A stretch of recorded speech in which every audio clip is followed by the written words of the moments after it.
ओम शांति, ओम शांति, ओम शांति। 11-1-25 प्रातः मुरली। ओम शांति। बाप दादा मधुबन। मीठे बच्चे, योग अग्नि के समान है जिसमें तुम्हारे पाप जल जाते हैं, आत्मा सतो प्रधान बन जाती है। इसीलिए एक बाप की याद में योग में रहो। प्रश्न है, पुण्य आत्मा बनने वाले बच्चों को किस बात का बहुत बहुत ध्यान रखना चाहिए? उत्तर है, पैसा दान किसे देना है इस बात पर पूरा ध्यान रखना है। अगर किसी को पैसा दिया और उसने जाकर शराब आदि पिया, बुरे कर्म किए, तो उसका पाप तुम्हारे ऊपर आ जाएगा। तुम्हें पाप आत्माओं से अब लेन देन नहीं करनी है। यहाँ तो तुम्हें पुण्य आत्मा बनना है। गीत है, न वह हमसे जुदा होंगे, ना हम उनसे जुदा होंगे।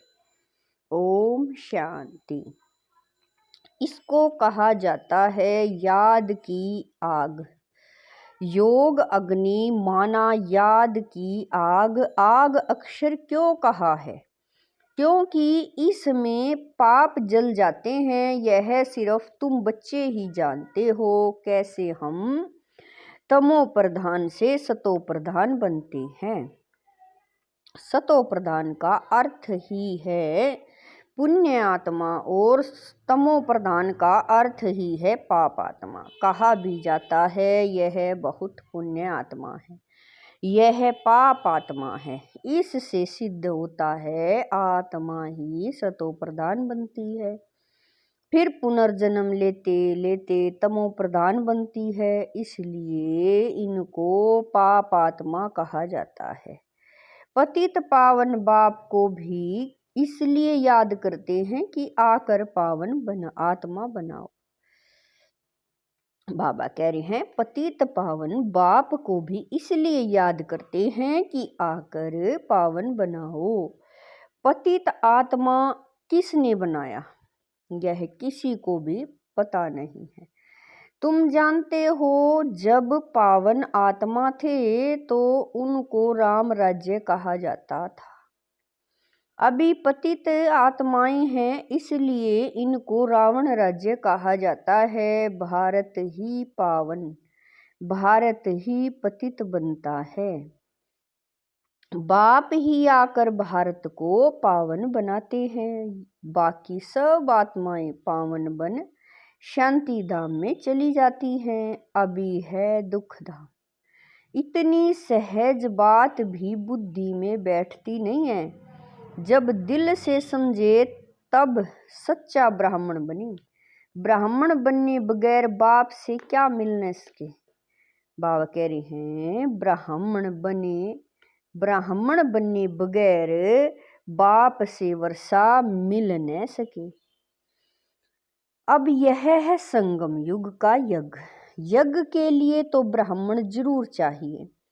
अभी तुम ब्राह्मण बने हो, जानते हो मृत्यु लोक का यह अंतिम यज्ञ है।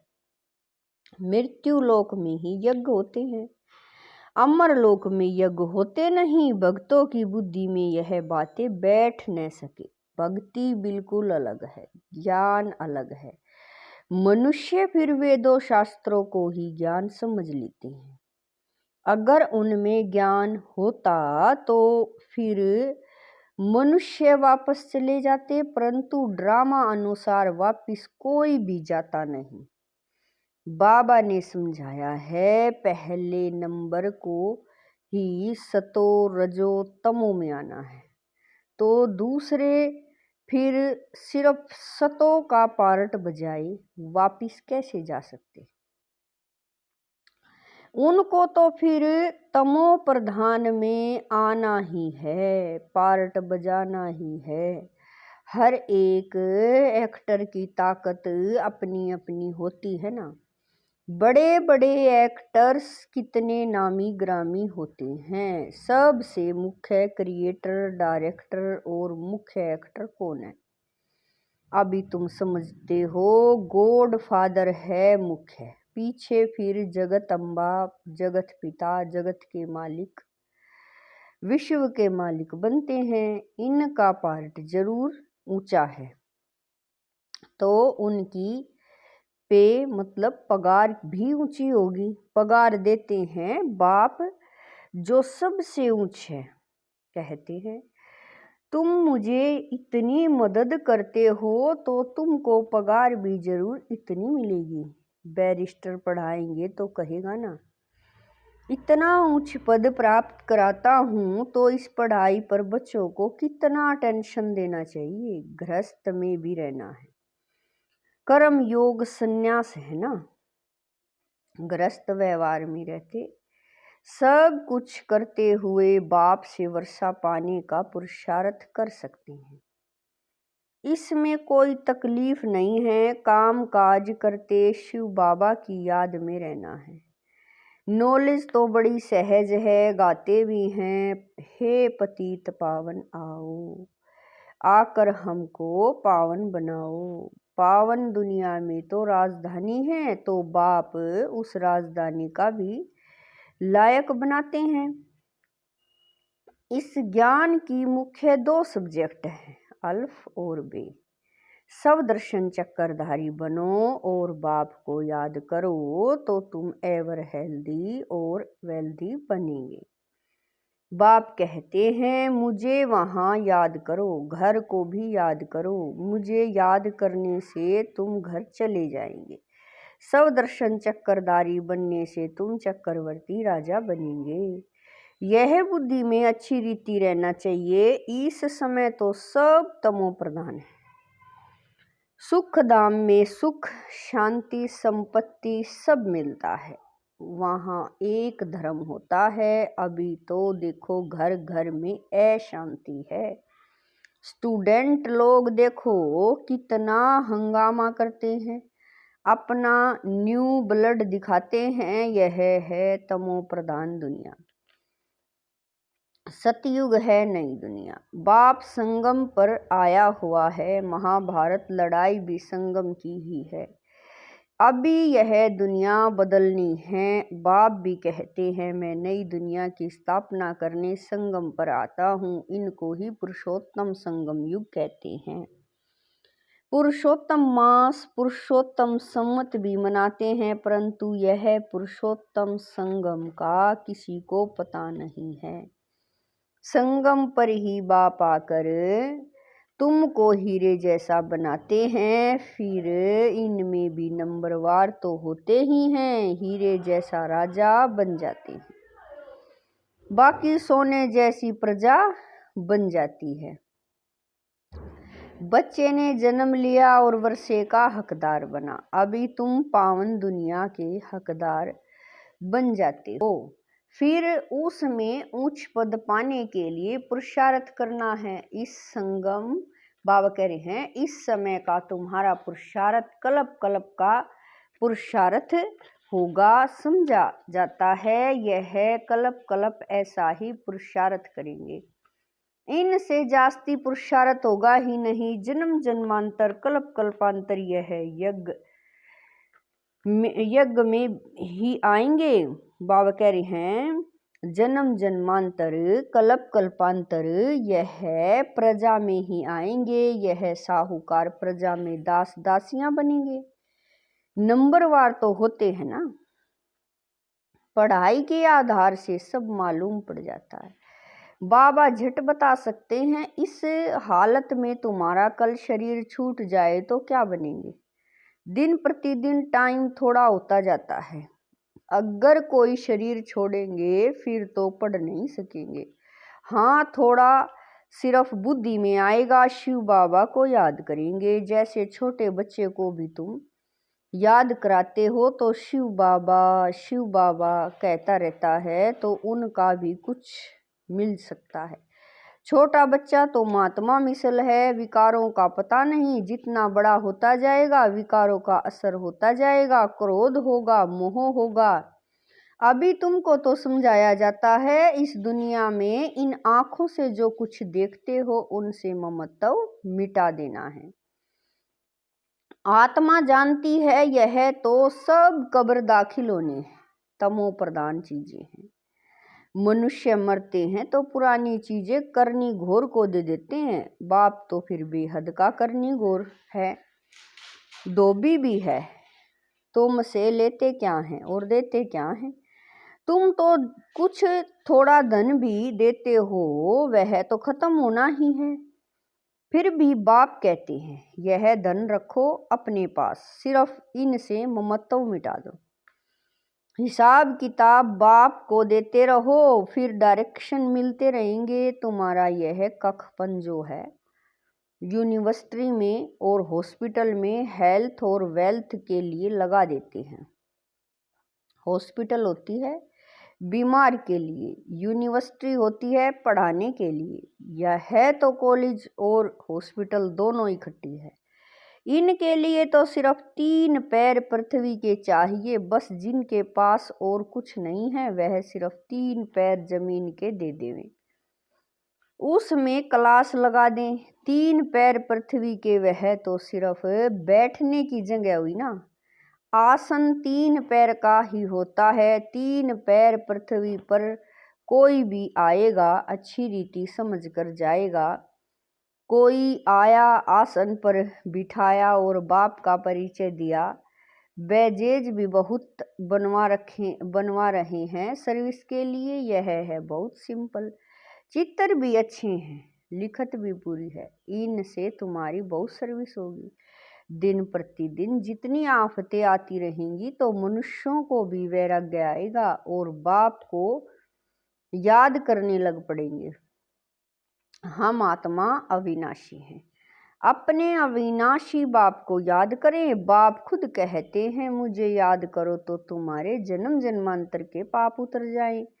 अपने को आत्मा समझ और बाप से पूरा लव रखना है। देह अभिमान में न आओ। हाँ, बाहर का प्यार भले बच्चों आदि से रखो, परंतु आत्मा का सच्चा प्यार रूहानी बाप से हो।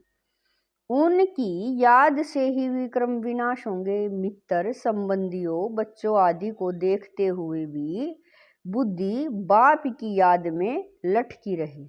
तुम बच्चे जैसे याद की फांसी पर लटके हुए हो। आत्मा को अपने बाप परमात्मा को ही याद करना है। बुद्धि ऊपर लटकी रहे। बाप का घर भी ऊपर है ना। मूल वतन, सूक्ष्म वतन और यह है स्थूल वतन। अब फिर वापस जाना है। अब तुम्हारी मुसाफिरी पूरी हुई है। तुम अब मुसाफिरी से लौट रहे हो तो अपना घर कितना प्यारा लगता है। वह है बेहद का घर। वापिस अपने घर जाना है। मनुष्य भक्ति करते हैं घर जाने के लिए, परंतु ज्ञान पूरा नहीं है। तो पास जाने के लिए अथवा निर्वाण धाम में जाने के लिए कितनी तीर्थ यात्राएं आदि करते हैं, मेहनत करते हैं। सन्यासी लोग सिर्फ शांति का रास्ता ही बताते हैं, सुख धाम को तो जानते ही नहीं।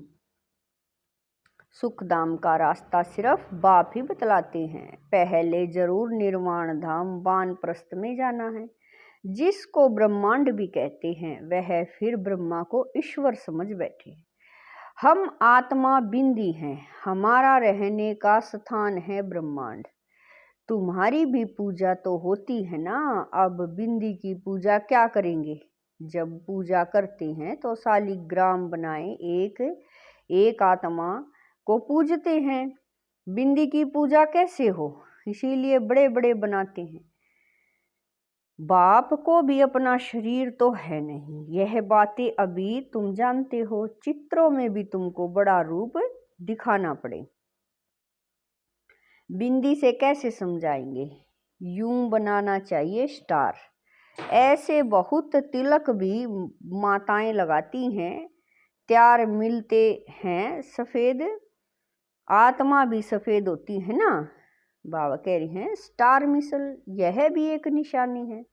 भ्रुकुटी के बीच आत्मा रहती है, बाकी अर्थ का किसी को पता भी नहीं है, यह बाप समझाते हैं। इतनी छोटी आत्मा में कितना ज्ञान है, इतने बॉम्ब शादी बनाते रहते हैं। वंडर है, आत्मा में इतना पार्ट भरा हुआ है, यह बड़ी गुहा बातें हैं।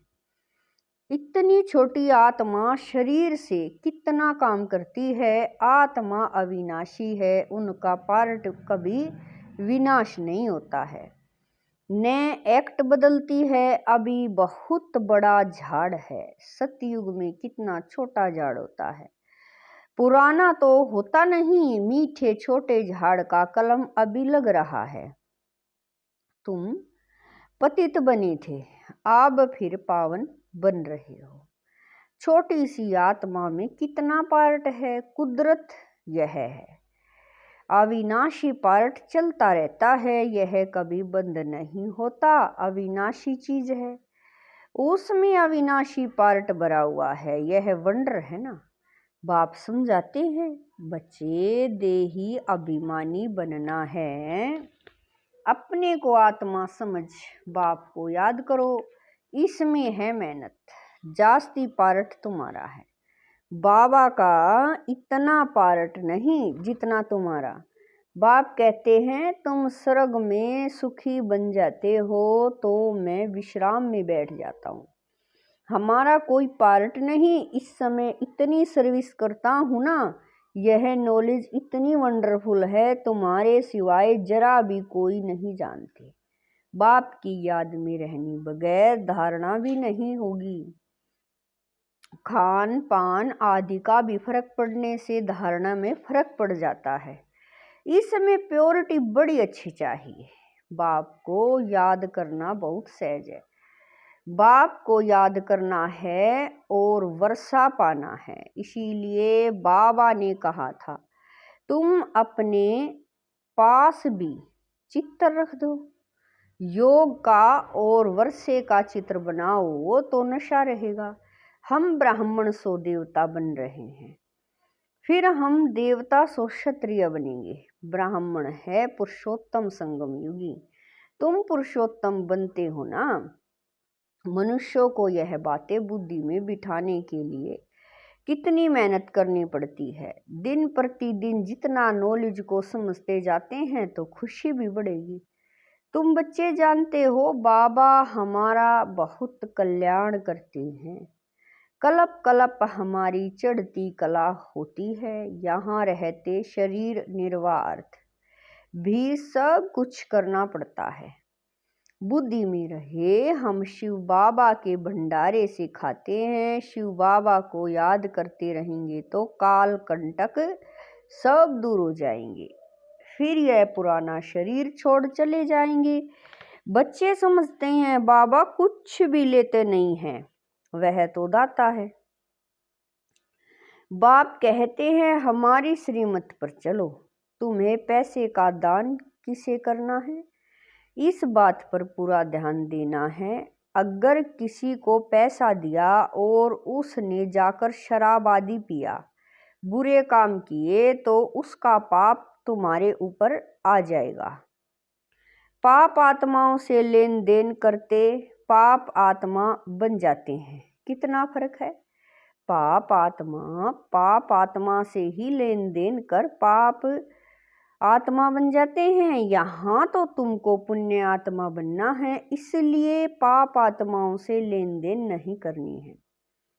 बाप कहते हैं कोई को भी दुख नहीं देना है, कोई में मोह नहीं रखना है। बाप भी सैकरीन बनकर आते हैं, पुराना कखपन लेते हैं, देते देखो कितना ब्याज है, बड़ा भारी ब्याज मिलता है। कितना बोला है, 2 मुट्ठी के बदले महल दे देते हैं।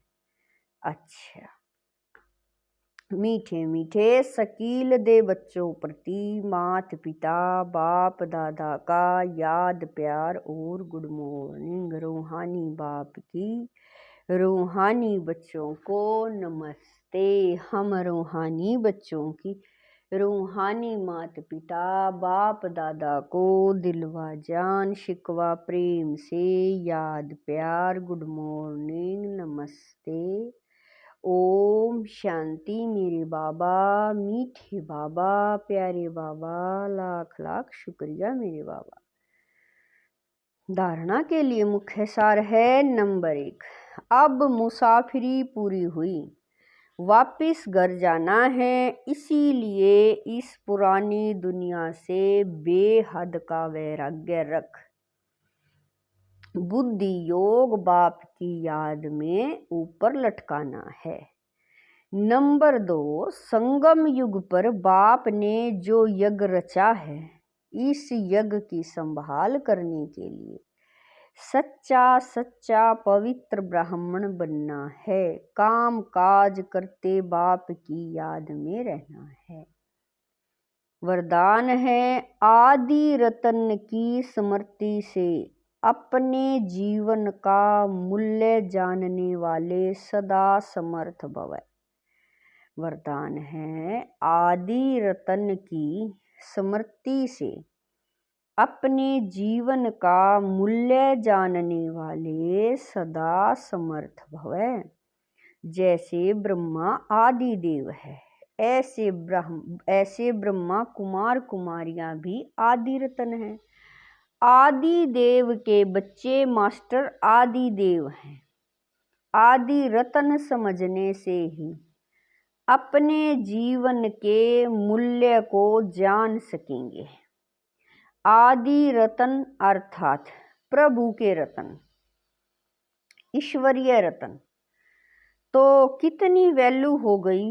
इसीलिए सदा अपने को आदि देव के बच्चे मास्टर आदि देव आदि रतन समझकर हर कार्य करो तो समर्थ भव का वरदान मिल जाएगा। कुछ भी व्यर्थ जा नहीं सकता। स्लोगन है ज्ञानी तू आत्मा वह है जो धोखा खाने से पहले परख कर स्वयं को बचा ले। स्लोगन है ज्ञानी तू आत्मा वह है जो धोखा खाने से पहले परख कर अपने आप को बचा ले। अपनी शक्तिशाली मनसा द्वारा सकाश देने की सेवा करो। अभी सेवा में सकाश दे, बुद्धियों को परिवर्तन करने की सेवा ऐड करो। फिर देखो सफलता आपके सामने स्वयं झुकेगी। सेवा में जो विघ्न आते हैं, उन विघ्नों के पर्दे के अंदर कल्याण का दृश्य छिपा हुआ है। सिर्फ मनसा वाचा की शक्ति से विघ्न का पर्दा हटा दो तो अंदर कल्याण का दृश्य दिखाई देगा। ओम शांति।